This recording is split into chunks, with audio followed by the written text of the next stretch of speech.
right. Welcome everyone to Farm's weekly Wednesday webinar series. This webinar series is brought to you in part by Farms and by a grant from the Otto Bremer Foundation. Today, Keith Knudson will be presenting on aquaponics. There are a few housekeeping rules. If you miss this webinar, we will record it and send you a link, and you will be able to view it at your leisure. We will wait till the end to ask questions, but please feel free to type them in the chat box. And all participants will be placed on mute during the webinar so that there's no interference with our speaker. And without any further ado, I will let Keith tell you a little bit more about who he is and what he does. If you'll just give us a minute, we're going to change presenters and then our webinar will begin. Can I look at this? I'm trying to find the password. Okay, do you see the screen there? Oh, yay! Am I on? You are on. There you go. Great. Super. All right, you're on, Keith. Okay. Well, welcome to this webinar sponsored by Farms. Today we're going to talk a little bit about aquaponics. And just before we do that, I want to just mention that I am an instructor at Dakota College in Bottom, North Dakota. I'm a farm business management instructor and also sustainable vegetable production instructor. Aquaponics is growing fish and plants together in the same environment or within the same building or within a greenhouse. And so really what aquaponics is, it's defined as the integration of aquaculture and hydroponics. Now aquaculture is growing of fish in a recirculating system. It could also be growing plants in a recirculating system, mainly aquaculture or aquatic type plants. Just want to give you a couple examples of aquaculture so that you have an idea of what it looks like. So the first that I'm going to show you is an indoor tank system, and in this system it's a system where the water is circulated through tanks where there are fish, and the water of course gets dirty because of the feed and the fish waste.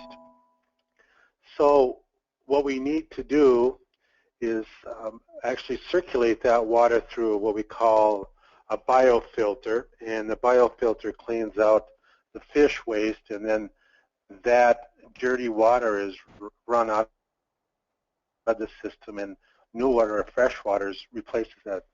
And that's a type of a system that is very common through the Midwest and probably not quite so common along the sea coast or the shorelines. The one that is more common along shorelines or in oceans or large lakes is a system where the water is constantly flowing through netted cages, and this picture gives you a good example of those types of cages. They have a bottom in them, and fish are held within those cages, and the fish can be fed through this system. Example here is there's an individual that's going around with a boat and actually throwing feed into the cages. In addition to that, a lot of times the fish are fed by smaller fish and other types of feed that pass through the water and through those cages. So that's aquaculture. And if we look at hydroponics, and probably most of you have heard of hydroponics before, but it's a process of growing plants without soil. And what soil does for us is that it holds the nutrients, and it also holds up the plant so that the root system can grow into the soil. But there are other types of materials and other ways of doing them which hold the plants up, and one of those is called hydroponics. Now hydroponics typically will have some type of a channel where water flows through, and as you can see in this picture, you can see that plants are sitting in these channels and held up probably in this case by a small pot with some type of a vermiculite or some type of a material or clay pebbles, and we'll talk more about some of those materials as we go along because it's also used in aquaponics quite a bit. So the water in hydroponic system is fertilized, or actually there's a fertilizer that is put into large tanks and mixed around, and then that water with the fertilizer and is pumped around through the different channels, and the roots laying in the channels then pick up that fertilizer or that nutrient in the water, and then the water is passed back through, and after several times of doing this and adding nutrients to the water, the water becomes a little bit too salty in a lot of situations, or too rich in particular chemicals or nutrients, so then the water needs to be diluted down again.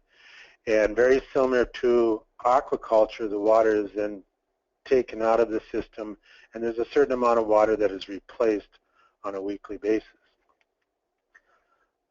So there you have both hydroponics and aquaculture in a system, and aquaponics is a combination of aquaculture and hydroponics.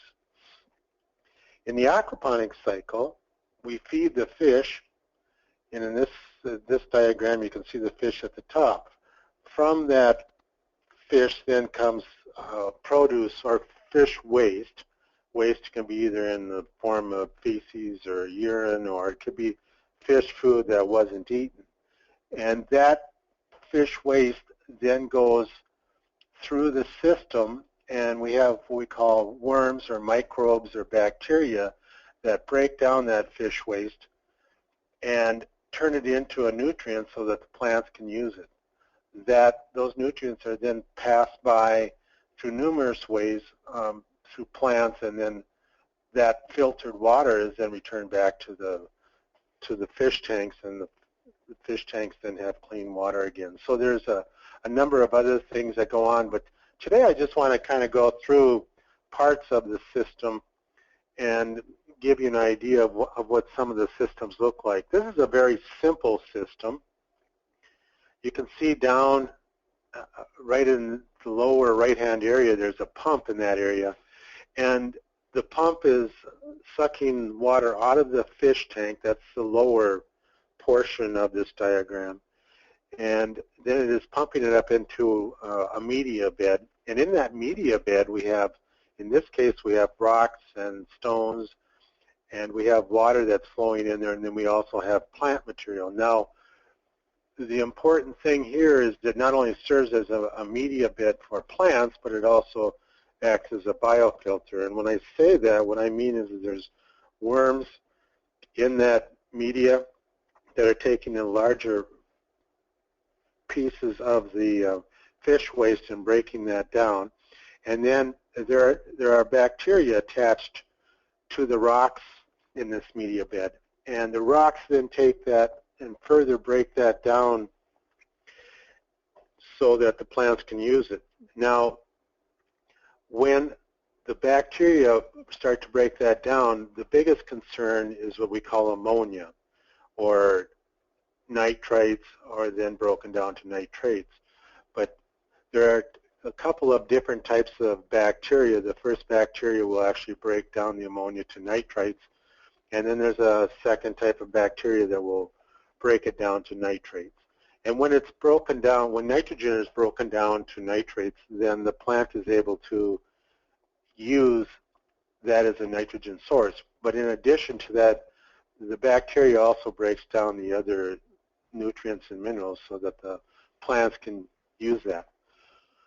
Then the water is then taken and dumped back into the tank where the fish are, and that's that lower portion again. You can see that there's something called aeration over in the left-hand side. It's very important both to the plants and the fish that the aeration in the tanks be there, because the bacteria need the aeration, and then also the fish need the aeration, they need the oxygen, and also the root plants need the oxygen. So this is a very simple system, but we're going to go into some other types of systems.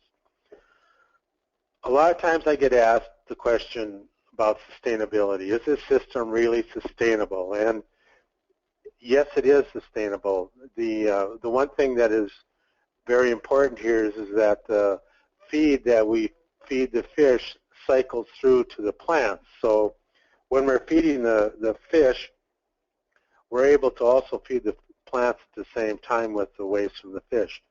And it really creates a polyculture, produces two different products. We have a fish or a protein type product, and then we also have the plant product. So, and in this system, the water is reused over and over and over again. Remember when I talked about aquaculture where there was a need for dumping some of that water on a regular basis, and also in hydroponics there's a need to dump that because the water is not cleaned real well in any manner or form. So, but this system is a self-cleaning system, so it works very well. Typically, in a system like this, you would need to replace 5 to 10% of the water. So, say if you had a 100-gallon system, you would need to put in 5 to 10 gallons a week. Now, you say, well, why would I need to replace that? Well, the system itself, the plants require a certain amount of water to grow. Remember that plants are over 90% water, and in addition to that, we also have some evaporation. So all we're really doing is replacing what the plant is using in the evaporation. Another thing about this system, about aquaponics, is that it does provide local food. And in most cases, an aquaponics system is run year-round, whether it's an aquaponics system that you would have in your home or whether it be a commercial one, it's run year-round. So we have food provided to us year-round, and it's local food, and we also reduce our transportation costs. The other thing about it is that we only use organic fertilizer, and that's the fish waste that we've talked a little bit about. So we typically do not need to add any additional nutrients to the system. If there are nutrients that are added, in most cases there are some organic type nutrients that can be added. So why aquaponics? Well, besides what we've just talked about, only about 10% of the water is needed, and we don't need to purchase fertilizer. Typically, there's no diseases, there's no tilling that goes on, there's no weeds because we're starting with a substrate. What I mean by substrate is a replacement for soil that does not have weeds and diseases in it. And we can, of course, grow both the protein, the fish, and the produce. And the solids are used. We don't use any pesticides or herbicides. And it actually acts as a food security for us because we can grow it year-round. There are 5 different parts to the system, and we're just going to go through them. There's a number of different options that we could use. The first one is, when we talk about, is tanks. And in tanks, there's different materials we can use. In the upper left-hand corner, you can see a fiberglass type tank. Now, those tanks can be rectangular, they can be circular, they can be square, and those are a common manufactured type tank that we see throughout the industry today. That is probably the most common type of tank, is the fiberglass type tank. There's also stainless steel tanks, PVC tanks, ABS. Swimming pools can also be used. We can't use copper because of the copper of what it gives off in the water, and fish won't survive through it. In the lower left-hand corner, you'll see a system where they've actually used a tank that was used in transporting some type of a liquid, and so they've cut the top off of that tank, and then they've used that, and it has a valve down in the center of it so that you're able to drain the water or hook up hoses to that.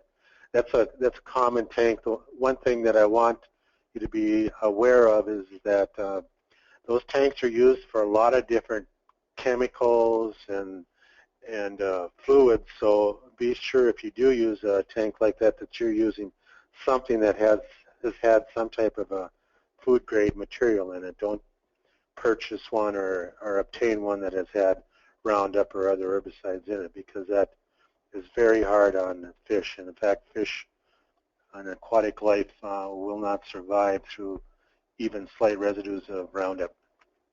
And then to the lower right is a typical larger aquarium where water is flowing into that aquarium, and below it they have, and I didn't show that part of it, but below they have a biofilter that's cleaning it, and so that's a rather simple system also. Moving on to the next one here. I can get it to do it. We're going to talk about biofilters. Now, a biofilter is that portion of the system where the bacteria live and the microbes live, and in some cases where worms will live. And as I mentioned before, it's the responsibility of the bacteria and the worms and the microbes to break down that fish waste so that it can be used for the plants. In this particular one, it's actually a 55-gallon plastic barrel, and you can see in the barrel there's netting in there. The reason for that netting is that bacteria needs to attach itself to something. So the more surface area you have in a biofilter, the better living conditions that you have for the bacteria, the bigger the opportunity for that waste.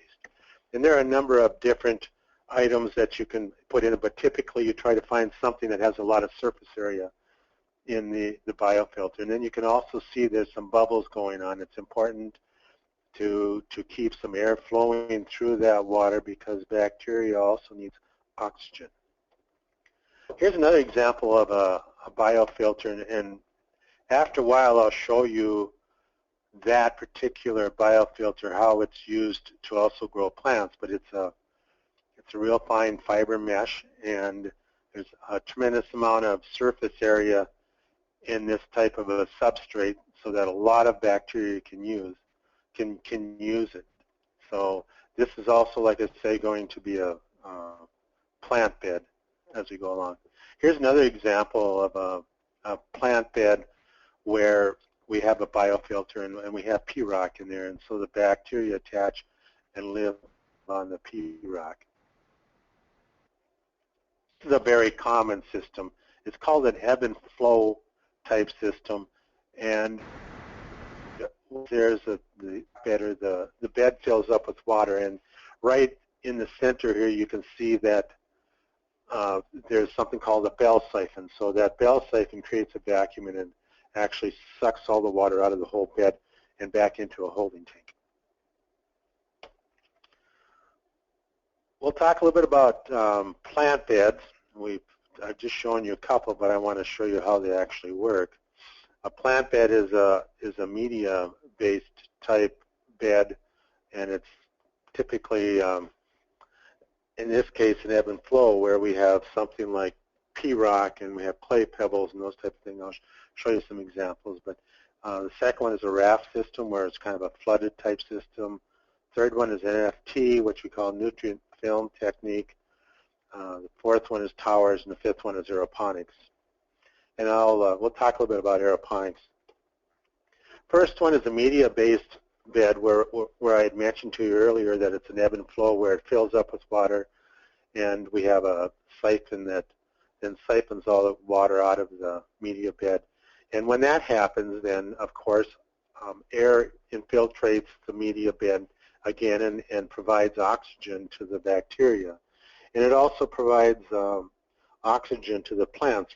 Plant roots need water. If you've ever seen, even say for example in a yard where you've had a heavy rainfall and there's water been standing for 2 or 3 or 4 days, that the grass turns yellow. And the reason for that is that it cannot get any oxygen. Well, in a case like this, the plants need to also get oxygen. So when the water drains out of the bed, there's a period of time in which the plants can obtain some oxygen, and then it's filled back up again. It cycles back and forth. And another example of media is this clay pebbles. It's a manufactured type of pebble. It's inert. It's neutral pH. so it does not create a lot of issues as far as changing your pH or contaminating your system. But this one, there are sometimes issues with that, mainly because of the rock itself, where it could actually create an alkaline situation with that type of a rock. So rock can create some issues, but typically it's not too bad a substrate to use also. Here's a raft system. It's a bit difficult to see, but you can see the plants, and the plants are actually fitted into a styrofoam type board, and the styrofoam is floating on top of the tank, and there's probably 8 to 10 inches of water in this tank. It appears to be about 8 feet wide, and if you were to lift up that styrofoam piece, you would see that the roots, a tremendous amount of roots, and they'd be hanging off of the plant, and typically they're white. So those roots sit in water all the time. Some plants are more conducive to a flood system or a raft system like this and don't require as much oxygen. However, even in this system, we have to have a certain amount of oxygen flowing. So typically there's some type of an aerator with tubes that are being dropped into the tank, and there's oxygen constantly bubbling in a tank like this too, so that the plants can get some oxygen. In addition to that, we also have bacteria that are attaching themselves to the bottom of the board, and also to the sides and to the bottom of the tank. So, and that's all part of the system. Here's what we call a nutrient flow technique type of system. And what's happening here is that water is running through this pipe. Not a lot of water, just basically a water film in the bottom of the pipe. And so the roots are then touching the water, and they're pulling up the nutrients into the plant. And as the plant grows, it'll fill up more and more of this pipe, and it'll obtain more of that water as it passes by. So it's a very common system. Of course, it's got to have be a little higher at one end and at the other end, and so this water can flow through and then would flow back into your fish tanks, and it would flow back as relatively clean water. Here's an example of what we call grow towers. And grow towers, if you recall back when I was talking about a biofilter, there was a media that we saw that was inside of a channel, and that's what this is here. You can see the plants are growing along that channel. The one advantage of this type of system is that it's really a space saver. It consumes very little space, yet produces quite a bit of produce for you. And the other advantage is then you also have your biofilter as part of that system. If you look at the bottom of the towers, you can kind of see that it's falling into a rain gutter, and that rain gutter, then at one end, the water goes out of that and then goes back to usually to a holding tank that's in the ground, and then that water is pumped back into the fish tanks or recirculated back through the system. When water goes through these grow towers and these medias, there's still quite a bit of nutrient left in it, and so it can go back and flow back through several times again. Aeroponics is the last type of system that we'll look at. And aeroponics is where you have spray nozzles that sit in a tank, and you can kind of see this in the picture below also, where they've got spray nozzles.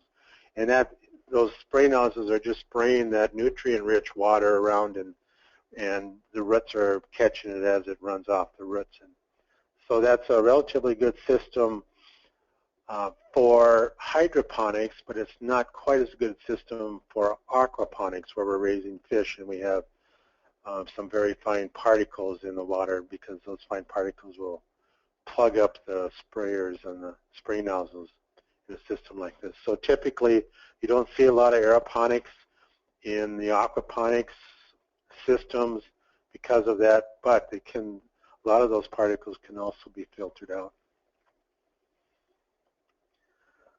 Let's talk a little bit about fish. You know, we have fish and we're growing plants, so we can grow a number of different types of fish in our system. If we have a small system at home and we have an aquarium, we could actually grow, you know, goldfish, any type of aquarium fish in there and just circulate that water through a small media bed like we first saw there with P-rock or the clay pebbles, and we could have our own plants growing right in the house and could enjoy lettuce in the winter, fresh lettuce in the winter time, fresh peas. One of my favorite is snow peas in the winter time, and a lot of different types of above ground crops. Typically in aquaponics, we don't grow a lot of in-ground crops like carrots or beets or radishes because of a concern with the bacteria that's in constant contact with that part of the plant that we eat. The concern is always there when we talk about food safety, when we have fish waste, and so we don't try to use the root system or the food from a root system as food for us. There are other types of fish. There's tilapia, yellow perch, trout, catfish, bass, bluegill, koi, of course, and freshwater prawns. Each type of fish has its needs. So when we use a certain type of fish in aquaponics, we got to be concerned about those needs. And an example is, for instance, is tilapias. Tilapia is a warm water fish, and so they do very well in temperatures of 74 to 78 degrees. Now, at the same time, we need to think about our plants because that warm water is passing by the roots, and some roots don't necessarily like that warm water. I'll give you an example. Would be probably some of the lettuces, those types. They like the water a little bit cooler versus a tomato or a pepper, which can accept water in the low 70s. So we have to think about what plants work well with the type of fish we have also. The tilapias are a very tolerant type of fish, and because they do grow in very warm regions or humid regions, the water typically is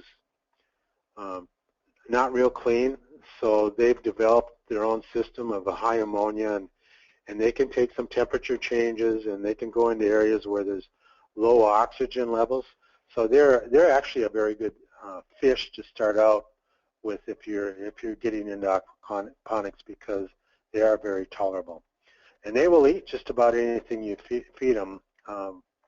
Most of the time, and when it comes to commercial, we're using some type of a pellet fish food. And then we also can substitute that with some duckweed or some vegetables that are chopped up. Like I say, they will eat almost anything.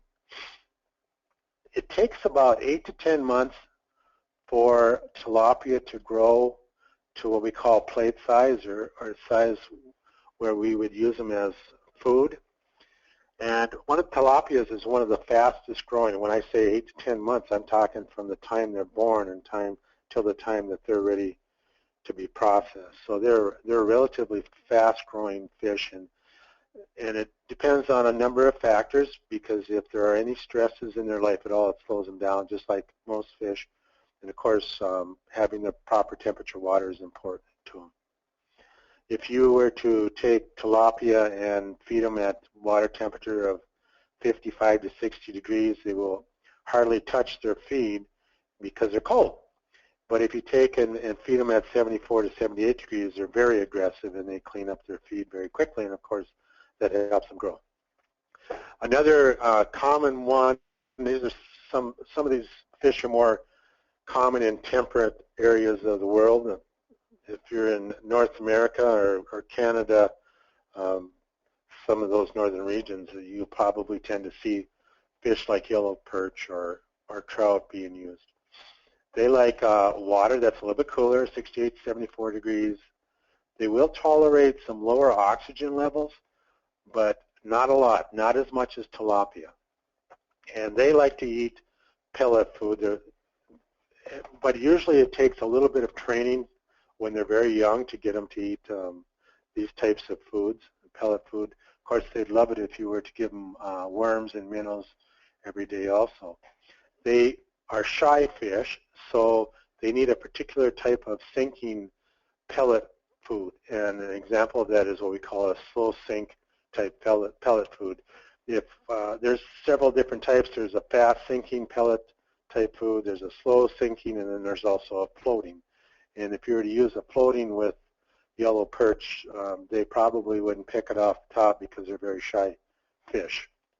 It takes about 14 months to grow to plate size.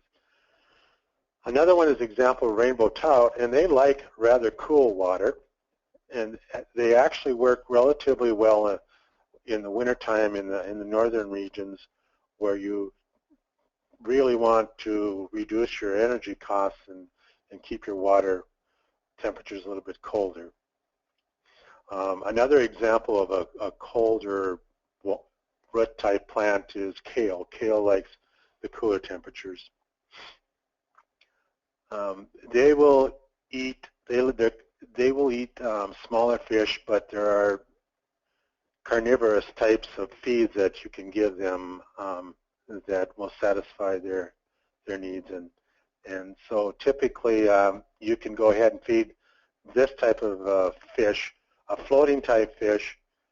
One of the concerns that if you are growing this type of fish is that they will tend to jump out of the tanks when they see you coming if they think you're going to feed them because they get so excited. They require a high quality water. They are probably one of the most difficult type of fish to raise. So if you're starting out, I would recommend that you not start with rainbow trout. They like high oxygen levels. They do not like much ammonia in their water at all. And remember that ammonia is that byproduct of fish waste. So the more fish waste you have in the water, the higher your ammonia level, and trout do not do very well in that. They grow, in about a year's time, they'll grow to be plate size from the time that they're born. So they're relatively fast-growing fish also. Others that we have are the bass, blue, and bluegills, and the catfish, and they're often used and raised in ponds. Now you can actually have a pond in your yard and circulate that water through a plant bed and then let that water drain back into the pond. So you can have an aquaponics system, that's not necessarily indoors. It can also be outdoors. And these are a very common type of fish that are used in ponds and also circulating systems. They like to eat pellet type foods too, and they typically tend to be, like the catfish, tend to be bottom feeders. So they continuously clean up the bottom of the tank, and they'll also go along the sides of the tank and clean up the sides of the tank. They do a relatively good job of keeping the tank clean for you, versus, say, trout, that their tank walls tend to be dirtier because they're not so interested in this type of food.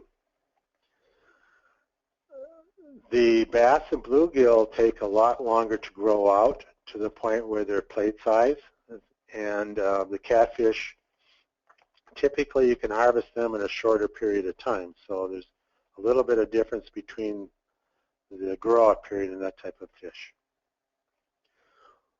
And finally, the last part is, let's talk about plants a little bit. We've talked a little bit about warm water and cold water plants, but there are just a large number of vegetables and flowers and herbs and fruits that you can grow in this type of environment.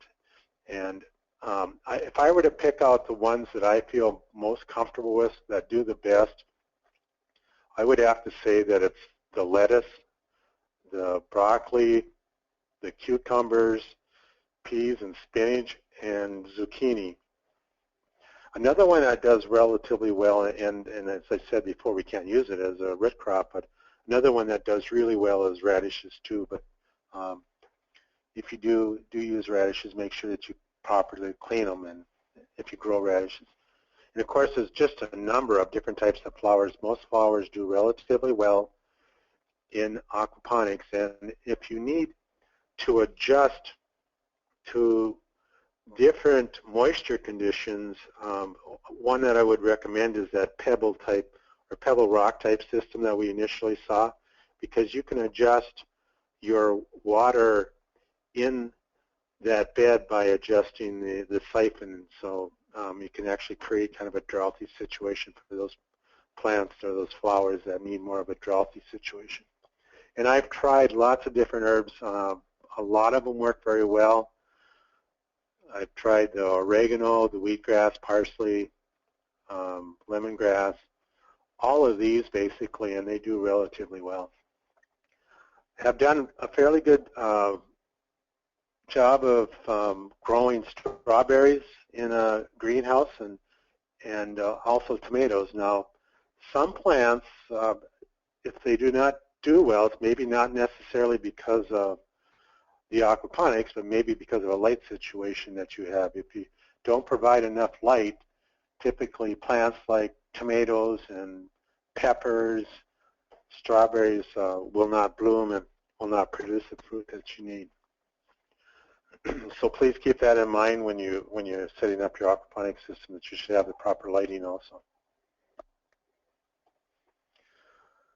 So why do plants like aquaponics? Well, the nutrients is constantly provided to them. You know, as a farmer, I would fertilize typically in the spring or late fall, and so the fertilizer that I put into the soil, I actually stays there because the soil acts like a bank, and it keeps it in the soil.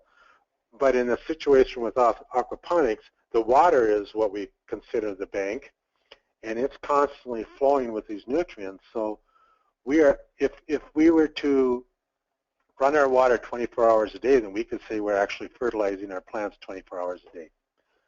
A lot of plants like warm water, and the thing about it is that the water comes to the plant, so they don't need to reach out and push their way through the soil to find this, so not a lot of energy is expended in the root system. However, there can be some huge root systems even because the plants continue to reach out into the water.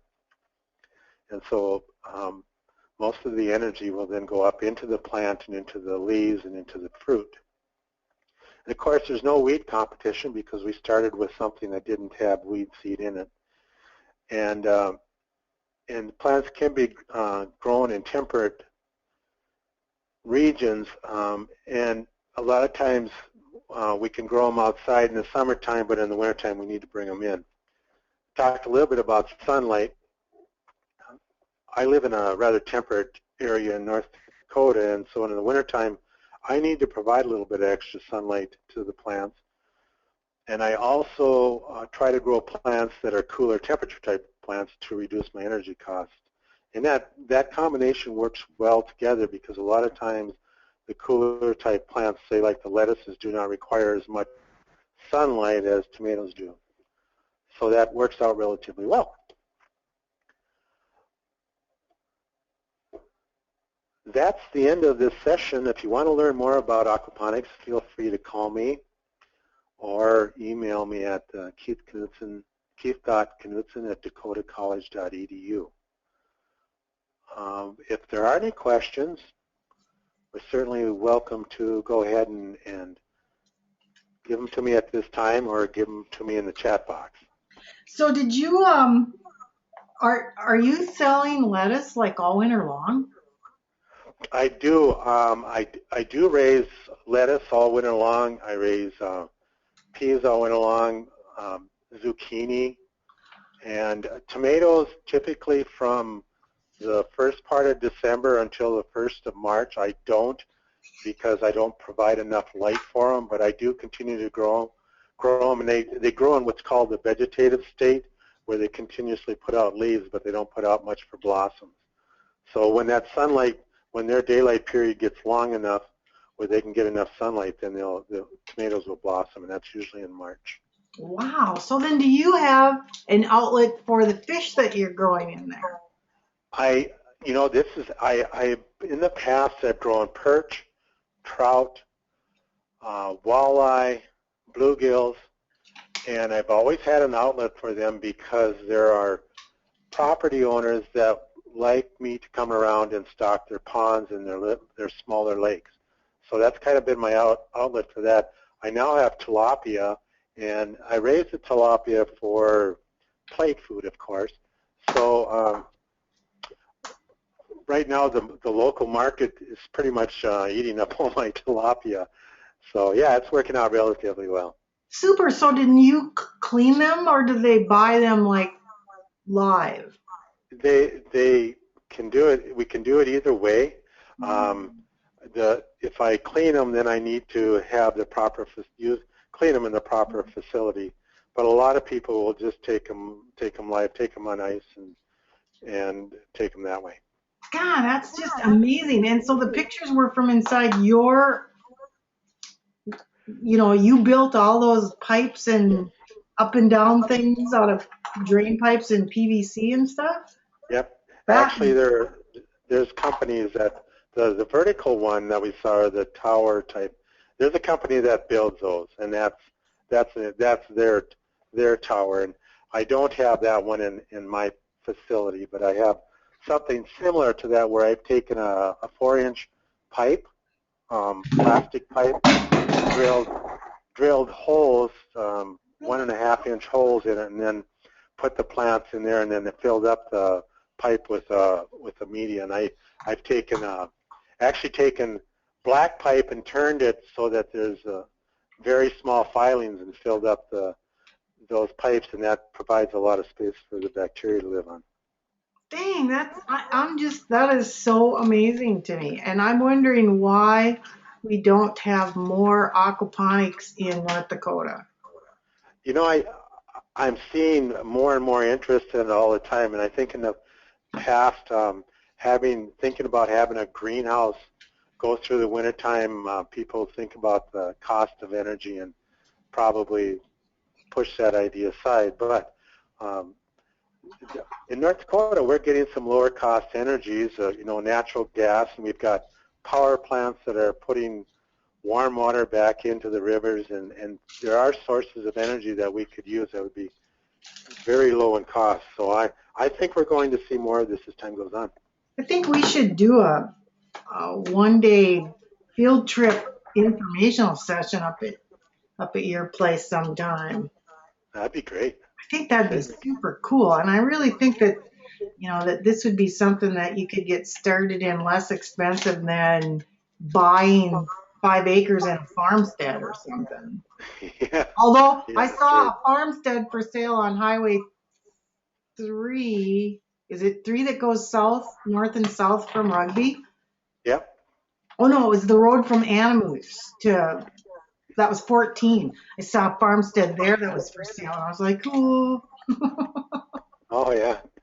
I don't think I could talk anybody into moving with me, so that'd be a problem.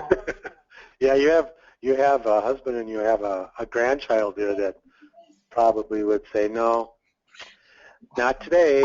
Not today. Well, that was super awesome, informative, and I really appreciate your time today. I am going to say goodbye to folks with no more questions and stop recording.